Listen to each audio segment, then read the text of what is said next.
Good evening मेरे प्यारे बच्चों। आप सभी प्यारे बच्चों का स्वागत है आपके अपने परिवार फ्यूचर ऑनलाइन क्लासेस सोनपुर में। मेरे प्यारे बच्चे, मैं आपको बताना चाहूँगा कि आज मैं आप सभी लोगों को बिहार डीएलएड सेकेंड ईयर सत्र 2024 से 26 के पेपर आपका S1 का यूनिट जो है 3 के ऊपर बात करेंगे, क्योंकि इससे पहले हमने लगातार 2 दिनों में पेपर आपका S1 का यूनिट 1, यूनिट 2, यूनिट 3 आज जो है हम लोग बात करने वाले हैं। तो मेरे प्यारे बच्चे, सभी प्यारे बच्चों को गुड इवनिंग, नमस्कार, सत श्री अकाल, आदाब। जी हाँ मेरे प्यारे बच्चे, सारे बच्चे ज्वाइन हो जाइए, फटाफट सेशन को ज्वाइन कर लीजिए और पिछले क्लासेस को भी आप लोग जरूर देखिएगा ताकि आपको कहीं पर दिक्कत नहीं आए। तो मेरे प्यारे बच्चे, मैं आपको बताऊंगा कि आप लोग जो है इस क्लास को बेहतर तरीके से देखिएगा, सारे जो प्रीवियस क्लास भी कराए गए हैं उसको भी देखिएगा। एग्जाम के लिए आपको काफी बेनिफिट रहने वाला है। तो मेरे प्यारे बच्चे, मैं आपको बता दूं कि आज की जो हमारी क्लास रहने वाली है, यह आपका पेपर जो है S1 का जो है मेरे प्यारे बच्चे यूनिट 3 के ऊपर बात करने वाले हैं, जिसमें हम पूरी तरीके से यूनिट 3 को कंप्लीट करेंगे बेहतर तरीके से, बातों को समझते हुए, जानते हुए। तो आप सभी लोगों से निवेदन है, यहाँ पर ध्यान दीजिएगा मेरे प्यारे बच्चे कि ये जो आपका इकाई 3 है जिसमें आपको पढ़ना और जानना क्या है, तो इसमें आपको शिक्षा में राजनीतिक एवं संवैधानिक संदर्भ के ऊपर बारे में जानना और पढ़ना है कि आखिरकार शिक्षा में राजनीतिक एवं संवैधानिक संदर्भ क्या है। जैसे कि मेरे प्यारे बच्चे, आपको पता है कि शिक्षा क्या होता है, इसके बारे में थोड़ा सा यहाँ जान लीजिए। तो शिक्षा के बारे में हमने आपको बताया है मेरे प्यारे बच्चे कि शिक्षा क्या होता है। तो सीखने सिखाने की प्रक्रिया होता है, सीखने सिखाने की यह आपका जो है क्या होता है मेरे प्यारे बच्चे, तो यह आपकी प्रक्रिया होती है जिसके माध्यम से कोई भी बच्चा अपने जीवन को बेहतर तरीके से जीता है, वो करता है, आगे अपना भविष्य को सुधारता है। यहाँ देखिएगा मेरे प्यारे बच्चे, जो ये आपका पहला पॉइंट है जिसमें हम लोग जानेंगे कि राज्य क्या होता है, लोकतंत्र क्या होता है, शिक्षा और भारतीय संविधान के संदर्भ में हम एक एक चीजों को जानेंगे। देखिए, राज्य कहने का मतलब क्या होता है, लोकतंत्र जनता का शासन, शिक्षा जो होता है सीखने सिखाने का। राज्य कहने का मतलब होता है जब किसी एक निश्चित भूभाग में जब लोग निवास करते हैं एक सीमित दायरा के अंतर्गत, वो हमारा राज्य कहलाता है। जैसे हम इसके बारे में एक एक करके पॉइंट को समझेंगे, तो यहाँ पर ध्यान दीजिएगा। तो सबसे पहले हम लोग जो है यहाँ पर बात करेंगे राज्य के बारे में, जिसको स्टेट कहते हैं। हम सभी लोग किसी न किसी भारत के राज्य में निवास करते हैं, भारत के राज्य में रहते हैं। तो मेरे प्यारे बच्चे, राज्य जो होता है नागरिकों के कल्याण और विकास के लिए मतलब कार्य करता है। राज्य जो होता है नागरिकों के कल्याण और उसके जो है विकास के लिए जो है काम करता है। राज्य जो होता है एक निश्चित भूभाग में जो भी मतलब मनुष्य की मूलभूत आवश्यकताएं हैं उसे उपस्थित करवाता है। साथ ही साथ जो होता है मेरे प्यारे बच्चे, हमारे देश की बात कर ले तो हमारे देश में जो है विभिन्न राज्यों की अपनी जो है व्यवस्था है, अपनी राजनीतिक, ऐतिहासिक और जो संवैधानिक है उनका दायरा है कानून का। तो ये आपका जो है राज्य कहलाता है। साथ ही साथ राज्य का महत्व दायित्व ये भी है कि राज्य में रहने वाले प्रत्येक व्यक्तियों को उनको भोजन, समाज के मुख्य धारा से जोड़ा जाए और शिक्षा का मतलब व्यवस्था भी प्रदान किया जाए। यानी कि शिक्षा प्रदान करना राज्य का महत्वपूर्ण जो है दायित्व है। यानी समाज में रहने वाला या राज्य में रहने वाले प्रत्येक लोगों को शिक्षा देना ये राज्य का जो है महत्वपूर्ण योगदान रहने वाला है। राज्य की बात कर लेंगे तो राज्य केवल जो होता है वहां के लोगों को मतलब रहने का जगह नहीं देता, बल्कि लोगों के जीविकोपार्जन, जीवन यापन और विभिन्न तरीके के चीजों को वो देता है ताकि लोग वहां पर रहकर अपना विकास के साथ साथ अपने राज्यों का भी विकास बेहतर तरीके से कर सके। तो ये बातें आपको क्लियर हो गया मेरे प्यारे बच्चे। अब हम लोग जो है यहाँ पर डेमोक्रेसी यानी कि लोकतंत्र के बारे में जानेंगे और समझेंगे। तो मेरे प्यारे बच्चे, मैं आपको बता दूं कि इसके बारे में मुझे बताने की आवश्यकता नहीं है कि ये जो आपका लोकतंत्र क्या होता है। आप लोग बचपन से ही जानते होंगे कि डेमोक्रेसी का मतलब क्या होता है, लोकतंत्र कहने का मतलब होता है लोक, समझ गए, लोक का मतलब होता है लोग, समझ गए। तंत्र का मतलब क्या होता है, तो तंत्र का मतलब होता है शासन, तंत्र का मतलब क्या होता है शासन, यानी अर्थात जो होता है लोगों के शासन, समझ गए, लोगों के शासन को क्या कहते हैं मेरे प्यारे बच्चे, तो लोकतंत्र कहते हैं। लोकतंत्र जो है मेरे प्यारे बच्चे कहते हैं। एक लाइन में समझ लिए कि लोगों के शासन को, यानी लोगों द्वारा जब शासन को स्थापित की जाती है, वही हमारा डेमोक्रेसी यानी कि लोकतंत्र कहलाता है। जैसे कि यहाँ पर ध्यान दीजिएगा, लोकतंत्र में जनता सर्वोच्चम होती है, यानी लोकतंत्र में जनता जो होता है वो सर्वोपरि होता है या सर्वोच्चम होता है। साथ ही साथ शिक्षित नागरिक ही लोकतंत्र को सफल बनाते हैं, यानी समाज में रहने वाले जो शिक्षित नागरिक है वह लोकतंत्र को सफल बनाते हैं, क्योंकि लोकतंत्र जो है सबके अधिकार बराबर है। लेकिन ऐसे देखा जाता है कि कई ऐसे लोग हैं जिनको शिक्षा नहीं है, तो वो अपने अधिकारों को या लोकतंत्र के बारे में नहीं जान पाते हैं, जिनसे हमारा डेमोक्रेसी जो होता है काफी दिक्कत आती है। लेकिन एक शिक्षित व्यक्ति जो होता है, जो पढ़ा लिखा होता है, जो अपने अधिकारों के बारे में, जो अपने राज्य के बारे में, जो अपने लोकतंत्र के बारे में, लोगों के तंत्र के बारे में, शासन के बारे में जानता है, पहचानता है, तो वह बेहतर तरीके से जो है लोकतांत्रिक व्यवस्था को क्या करता है, सहयोग करता है, जिसके माध्यम से शिक्षित नागरिक ही लोकतंत्र को सफल बनाने में महत्वपूर्ण भूमिका निभाते हैं।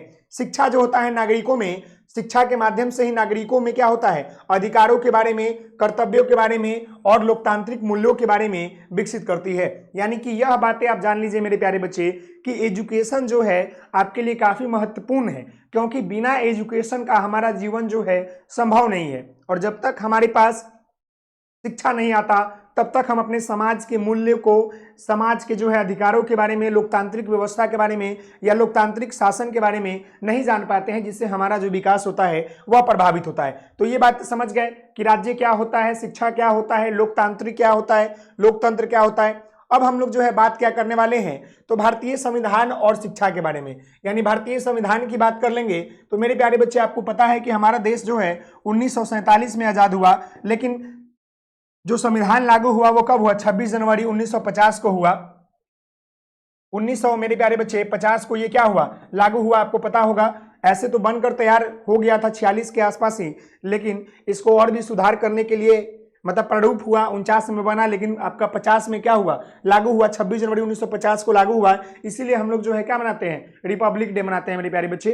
तो ये बातें आप समझ गए कि भारतीय संविधान और शिक्षा के बारे को लेकर जो है हमारे संविधान के कई ऐसे अनुच्छेद हैं जहां पर शिक्षा को लेकर काफी कुछ कहा गया है।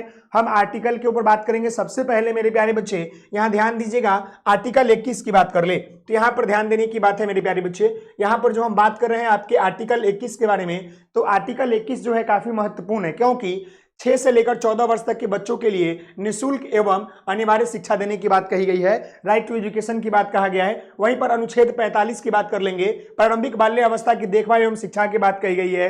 अनुच्छेद 46 की बात कर लेंगे तो अनुसूचित जाति और अनुसूचित जनजाति एवं कमजोर वर्गों की शिक्षा को बढ़ावा देने के लिए बात कही गई है। यानी कहने का मतलब है मेरे प्यारे बच्चे कि जो हमारा संविधान है उसके अनुच्छेद 21A की बात कर ले, या आपका जो है अनुच्छेद 45 या अनुच्छेद 46, इसमें जो है बच्चों की शिक्षा को लेकर जो है काफी जागरूकता फैलाई गई है, काफी कुछ जो है कहा गया है मेरे प्यारे बच्चे कि बच्चों को हम शिक्षा कैसे दें, बेहतर से बेहतर जो है भारत देश में कैसे एजुकेशन को स्थापित करें। ऐसे बहुत सारे संविधान के द्वारा एक्ट भी पारित किए गए हैं जिसमें बच्चों को शिक्षा को लेकर काफी महत्वपूर्ण भूमिका निभाई गई है। अगर हम बात कर ले तो जो आपका NCF है, BCF है, चाहे वो आपका जो है राइट टू एजुकेशन एक्ट 2009 है, इन सभी चीजों के बारे में आपको जानना है और इन चीजों के बारे में अक्सर आप लोग जानते भी होंगे। जैसे कि अब हम यहाँ पर, जी है मेरे प्यारे बच्चे, यहां पर ध्यान दीजिएगा, 1 मिनट।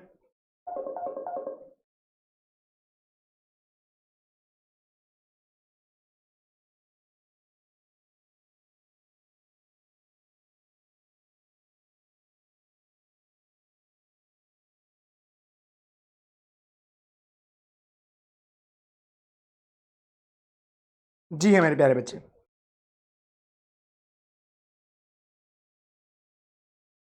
तो यहां तक कि बच्चों को दिक्कत तो नहीं है ना, मुझे आप लोग बता दीजिए, यहां तक कि बच्चों को दिक्कत तो नहीं है ना मेरे प्यारे बच्चे। अब हम जो है यहाँ पर पॉइंट नंबर 2 की बात करेंगे, जहां पर ध्यान देने की बात है।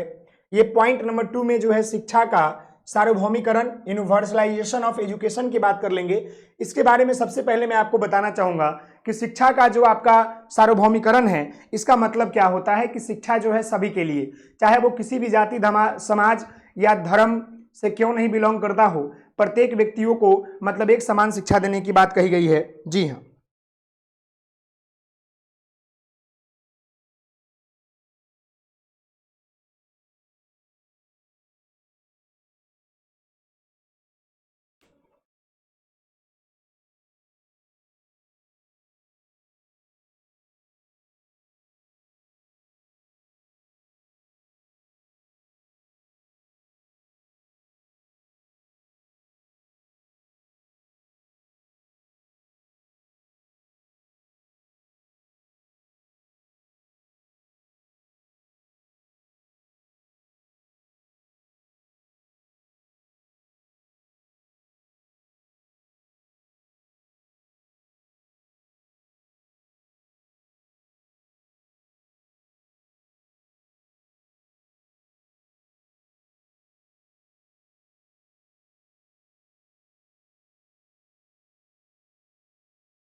आप मुझे बताइए, क्या मेरी आवाज आपको सुनाई दे पा रही है?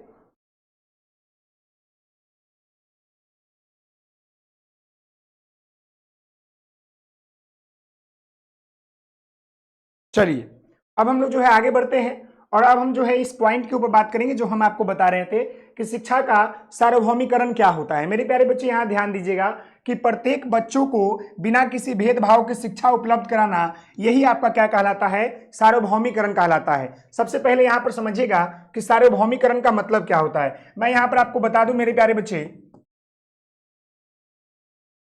सार्वभौमिकरण कहने का मतलब होता है सभी जगह सभी बच्चों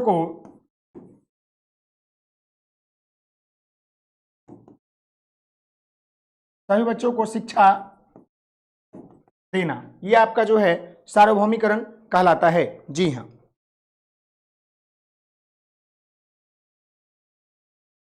क्लियर है। अब यहां देखिएगा इसका उद्देश्य क्या है, आखिरकार शिक्षा में सार्वभौमिकरण आने की उद्देश्य क्या है। तो मैं आपको बताना चाहूंगा मेरे प्यारे बच्चे कि सभी बच्चों का नामांकन सही तरीके से हो, विद्यालय में निरंतर उपस्थिति बढ़े, साथ ही साथ शिक्षा जो है पूर्ण करना हो। यानी कि शिक्षा में सार्वभौमिकरण का मतलब यह होता है कि प्रत्येक बच्चे को बिना किसी भेदभाव को सामान्य तरीके से शिक्षा दिया जाए। साथ ही साथ आखिरकार जो ये हमारा शिक्षा का सार्वभौमिकरण हुआ, ये क्यों हुआ? इसलिए हुआ ताकि बच्चे जो है अधिक से अधिक संख्या में नामांकन कराए, बच्चे जो है विद्यालय में निरंतर उपस्थित रखे, बच्चे जो होते हैं शिक्षा को क्या करे? पूर्ण करे और शिक्षा से वंचित नहीं रहे। इसलिए जो है विद्यालय का सार्वभौमिकरण किया गया। साथ ही साथ विद्यालय के सार्वभौमिकरण करने पर इसमें अवरोध क्या क्या देखने को मिला। यानी जब विद्यालय का सार्वभौमिकरण किया गया मेरे प्यारे बच्चे, सार्वभौमिकरण किया गया तो उसमें आपको अवरोध, यानी कि अवरोध कहने का मतलब है कि परेशानियां या दिक्कत क्या क्या देखने को मिला। तो परेशानियां व दिक्कत जो है बहुत कुछ देखने को मिला मेरे प्यारे बच्चे। कहीं कहीं आपको गरीबी देखने को मिला, बाल श्रम देखने को मिला, लैंगिक भेदभाव देखने को मिला, सामाजिक असमानता देखने को मिला, विद्यालय की कमी देखने को मिला, प्रशिक्षित शिक्षकों की कमी देखने को मिला। ये सब क्या हुआ मेरे प्यारे बच्चे कि मतलब देखा गया आपके विद्यालय में सार्वभौमिकरण के लिए। यानी विद्यालय में सार्वभौमिकरण कहने का मतलब है कि सभी बच्चों को एक समान शिक्षा देना, सारे बच्चों को सभी जगह समान शिक्षा देने की बात कही गई। समझ गए? उसी को हम लोग जो है क्या कहते हैं? सार्वभौमिकरण कहते हैं। अब हम लोग जो है आगे बढ़ते हैं और यहाँ पर हम लोग जो है राज्य की भूमिका बात करेंगे, यानी कि विद्यालय के सार्वभौमिकरण में। यानी कहने का मतलब क्या है मेरे प्यारे बच्चे कि विद्यालय के सार्वभौमिकरण में, विद्यालय के सार्वभौमिकरण में मतलब राज्य की क्या भूमिका रही? तो राज्य की भी भूमिका काफी महत्वपूर्ण रही। जब विद्यालय को सार्वभौमिकरण किया गया सभी लोगों के लिए, तो राज्य के द्वारा जो है निःशुल्क शिक्षा की व्यवस्था तय की गई, मध्याह्न भोजन की योजना शुरू की गई, छात्रवृत्ति योजना लाई गई, विद्यालय का निर्माण और सुरक्षा बढ़ाया गया, शिक्षकों की नियुक्ति की गई। यानी राज्य सरकार ने जो है जब विद्यालय का सार्वभौमिकरण हुआ तो इन सारी चीजों के ऊपर ध्यान दिया कि बच्चों के लिए मतलब पोशाक, मध्याह्न भोजन, पोशाक, फिर आपका जो है निःशुल्क शिक्षा, छात्रवृत्ति, पेंशन योजना या विद्यालयों का निर्माण करना, सुधार करना, साथ ही साथ जो है शिक्षकों की नियुक्ति करना ताकि बच्चों की रेशियो जो है बराबर हो सके और बेहतर तरीके से बच्चों को शिक्षा मिल पाए। तो ये सारी बातें जो है क्या हुआ? तो राज्य की भूमिका निभाया। यानी राज्य ने जो है महत्वपूर्ण भूमिका निभाई किसके लिए? तो बच्चों के सार्वभौमिक के लिए, यानी बच्चों के विकास के सार्वभौमिकरण के लिए। क्लियर है? विद्यालय के विकास के लिए, बच्चों के विकास के लिए। अब हम यहां पर जो है बात क्या करने वाले हैं मेरे प्यारे बच्चे? बच्चे और शिक्षा के अधिकार अधिनियम, राइट टू एजुकेशन एक्ट 2009 के ऊपर बात करेंगे। राइट टू एजुकेशन एक्ट के बारे में आप लोग जानते होंगे, जो कि 2009 में जो है इसको पारित किया गया। लेकिन आपको बता दें कि इसका मुख्य उद्देश्य यही था कि समाज में रहने वाले प्रत्येक वर्ग के बच्चे, चाहे वो किसी भी जाति, धर्म, संप्रदाय से क्यों नहीं बिलोंग करते हो, उन्हें जो है निःशुल्क एवं अनिवार्य शिक्षा देने की बात की गई। यानी कि मतलब 6 से लेकर 14 वर्ष तक के बच्चों के निःशुल्क एवं अनिवार्य शिक्षा देने की बात कही गई थी। इसका मुख्य उद्देश्य यही था मेरे प्यारे बच्चे। यहां पर ध्यान दीजिएगा, संवैधानिक प्रावधान की बात कर लेंगे। यानी संवैधानिक प्रावधान कहने का मतलब है कि जो ये आपका RTE एक्ट 2009 है, इसके तहत जो है संविधान में क्या तय किया गया, संविधान में क्या कहा गया, यही इसका मतलब है मेरे प्यारे बच्चे, कहा गया। तो यहां पर ध्यान दीजिएगा, देखिएगा 86वें संविधान संशोधन 2002 द्वारा अनुच्छेद 26A जोड़ा गया।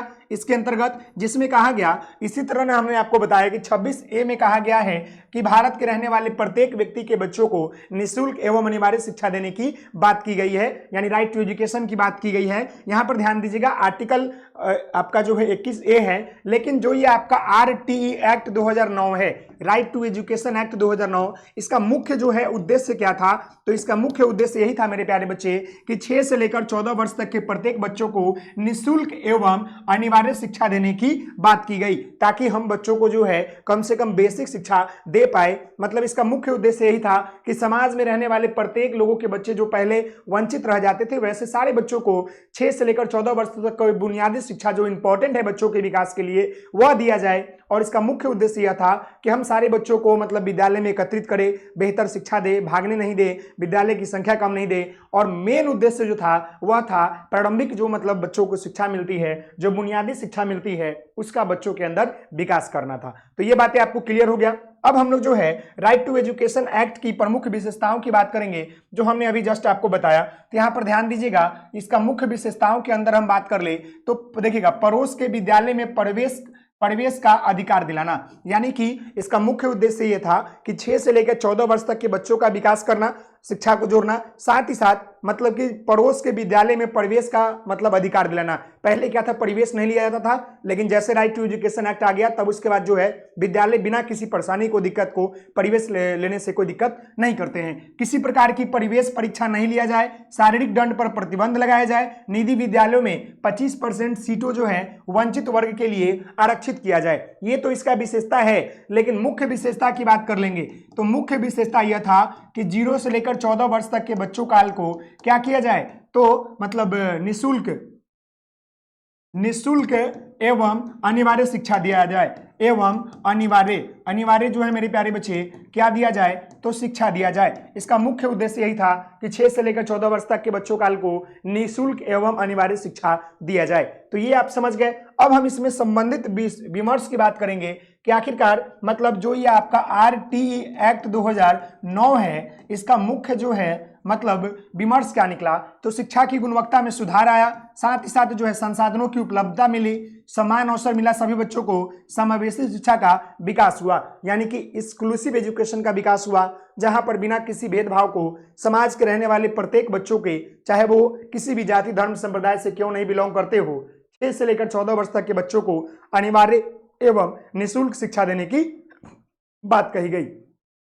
तो यहां तक क्लियर है मेरे प्यारे बच्चे, किन्हीं बच्चों को दिक्कत तो नहीं है ना। अब हम आगे बढ़ते हैं। तो मेरे प्यारे बच्चे यहां पर ध्यान दीजिएगा, आगे यहां पर है राष्ट्रीय विकास में शिक्षा की भूमिका। इसका मतलब समझिएगा, राष्ट्रीय विकास कहने का मतलब होता है मेरे प्यारे बच्चे राष्ट्र के विकास में शिक्षा का महत्वपूर्ण योगदान है। राष्ट्र के विकास में लिखेगा शिक्षा का अत्यंत महत्वपूर्ण योगदान है।